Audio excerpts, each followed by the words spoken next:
Olá e bem-vindos! Vamos começar com uma provocação. Já pararam para pensar que aquelas grandes mentes que a gente admira, sabe? Os gênios da ciência, talvez não fossem tão solitários assim? Pois é, hoje vamos mergulhar no trabalho de um sociólogo que nos ensinou a ver o mundo de um jeito totalmente diferente. Não como um monte de gente isolada, mas como uma teia complexa de relações. Vamos juntos desvendar as ideias de Norbert Elias. Certo? O nosso caminho hoje vai ser o seguinte. Primeiro, a gente vai desconstruir essa imagem do herói solitário. Depois, vamos conhecer o sociólogo que ousou ir contra essa ideia e entender as ferramentas que ele criou. E, por fim, vamos usar essas ferramentas para analisar como o poder e a dependência funcionam no mundo da ciência e por que isso tudo é super relevante até hoje. Então, vamos lá. A gente conhece bem essa história, né? A do gênio solitário, aquela figura brilhante que, sozinha no seu laboratório, tem uma ideia que muda o mundo. Mas será que a história é bem essa mesmo? Quando a gente pensa em nomes gigantes da ciência, tipo um Louis Pasteur, ou aqui no Brasil um Oswaldo Cruz, um Carlos Chagas, a imagem que vem na cabeça é essa, de indivíduos fora da curva, quase como super-heróis que fizeram tudo sozinhos. Só que a história de verdade é muito mais rica. O sucesso dessas pessoas não veio só da genialidade delas, não. Veio de uma outra habilidade, que é fundamental: a capacidade de negociar, de influenciar, de se mover dentro das redes complexas de pessoas que estavam ao redor. E é exatamente aqui que entra a figura de Norbert Elias, um sociólogo que, por ter vivido boa parte da vida à margem do mundo acadêmico como um outsider, conseguiu ter uma visão única para entender essa dinâmica social toda. Olha só que interessante. Na época de Elias, a sociologia dominante, liderada por um cara chamado Talcott Parsons, via a sociedade como uma coisa estática, quase uma máquina em equilíbrio, cada peça com sua função. Já o Elias, ele via a sociedade como um rio, sempre fluindo, sempre mudando, um processo dinâmico e contínuo.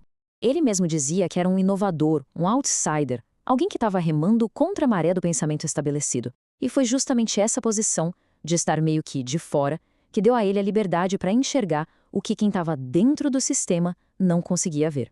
Bom, então qual foi a grande revolução que Elias propôs? Basicamente, ele nos deu um kit de ferramentas conceituais, feito para consertar o que ele via como um erro fundamental no jeito que a gente pensa a sociedade. Para o Elias, o grande problema era essa mania que a gente tem de separar indivíduo de um lado e sociedade do outro, como se fossem duas coisas opostas. Ele dizia que isso não faz sentido.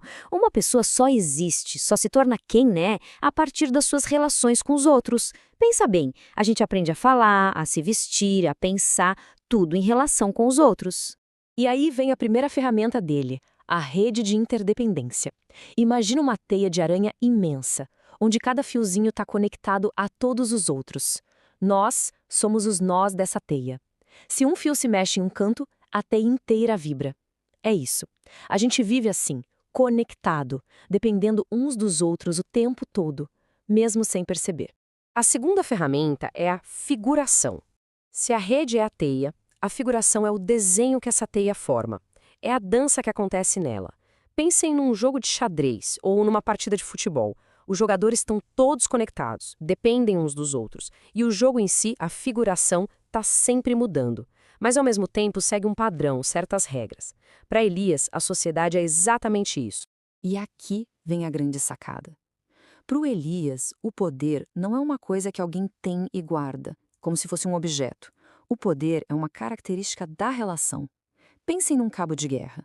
O poder não está com uma pessoa ou com outra.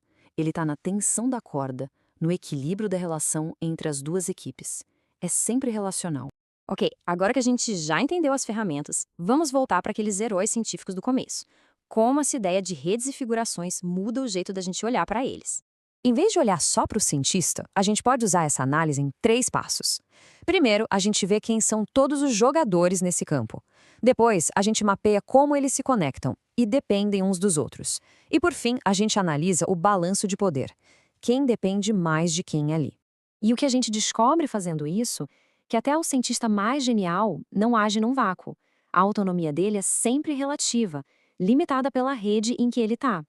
O poder dele e a capacidade de inovar, tudo isso depende da posição que ele ocupa nesse jogo social maior. E essa análise de poder nos leva de volta para a própria vida do Elias como um outsider e a sua ideia mais forte sobre como as sociedades funcionam. Elias criou o conceito da figuração estabelecidos e outsiders.